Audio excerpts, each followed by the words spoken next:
रामेछापकी भीमादेवी बस्नेत उमेरले 70 वर्षको आसपासमा पुग्नुभयो। तर 12 वर्षदेखि उहाँ गङ्गुबो स्थित हिमालय वृद्धाश्रम केन्द्रमा आश्रय लिएर बसिरहनु भएको छ। मलाई फेरि पहिल्यैदेखि मेरो मलाई मम्मी नभने गाउँको माइजू भनेर भने हो। छोरीले त्यसो भने? छोरीले गाउँको माइजू भनेको मलाई। आफ्नै छोरीले? आफ्नै जन्मदिएको छोरीले। आफ्नै छोरीले? आफ्नै छोरीले गाउँको माइजू घरमा लाँदाखेरि आमा भनेन, गाउँको कोठामा गाउँको माइजू भन्नु है भनेर त्यसरी परिचय गर्यो, त्यसरी भन्यो।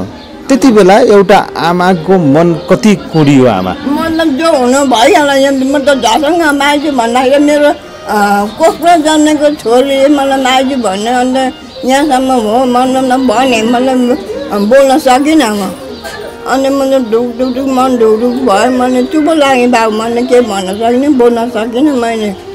ल ठिक छ, म राम्रोसँग पार्छु भने तिमीहरूसँग गएर बस्छु भनेर मैले छोड्नेसँग।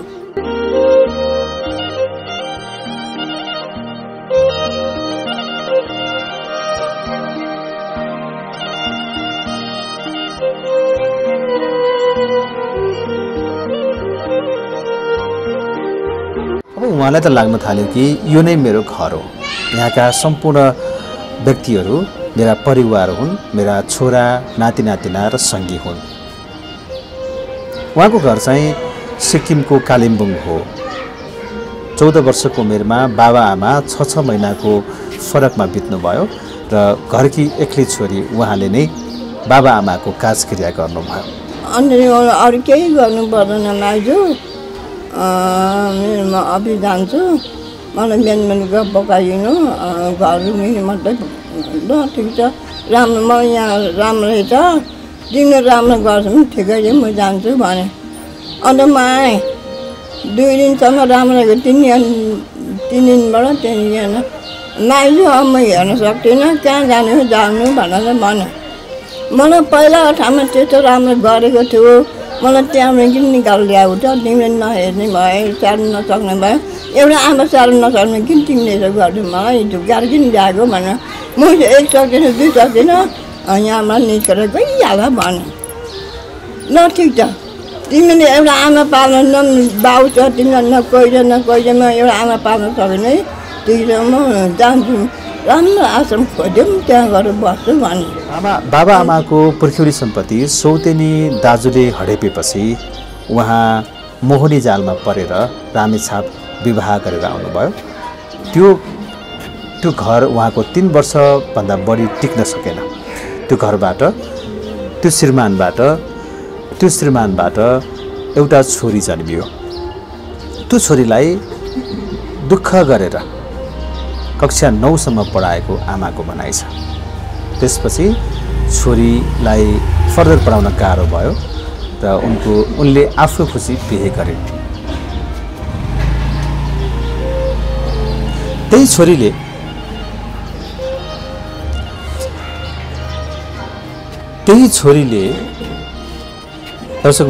छोरीले आफ्नै आमालाई गाउँको माइजूको साइनो लगाएर आफ्नो कोठामा लगेर केही समय राखिन् पनि।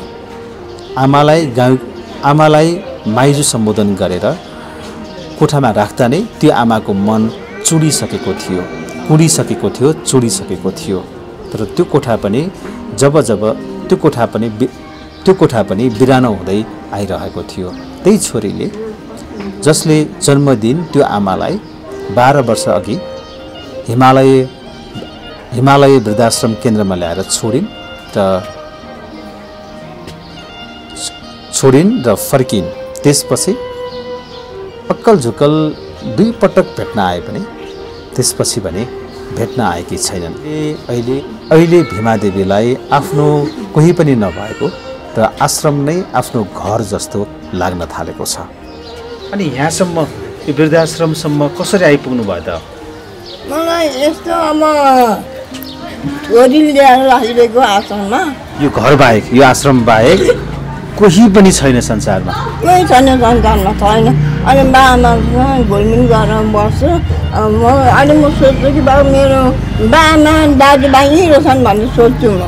त्यो मन बुझाएर बसेर चाहिँ बाबु मेम्बरले एकदम माया गर्नुहुन्छ, धेरै माया गर्नुहुन्छ, राम्रो गर्नुहुन्छ।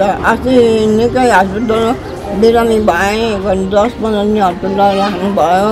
त्यहाँबाट अलिक ठिक भएको छ। अहिले फेरि अब बिहान बेलुका चिसोले हो कि यसले हस्पिटल कर्कर खान्छ, त्यस्तो भइरहेको छ। तर भगवान्ले साथ दिनुहुन्छ बाबु। अझ 2-4 वर्ष बाँचौँ। यहाँ लागि बाबुलाई भेटिरहन पाऊँ।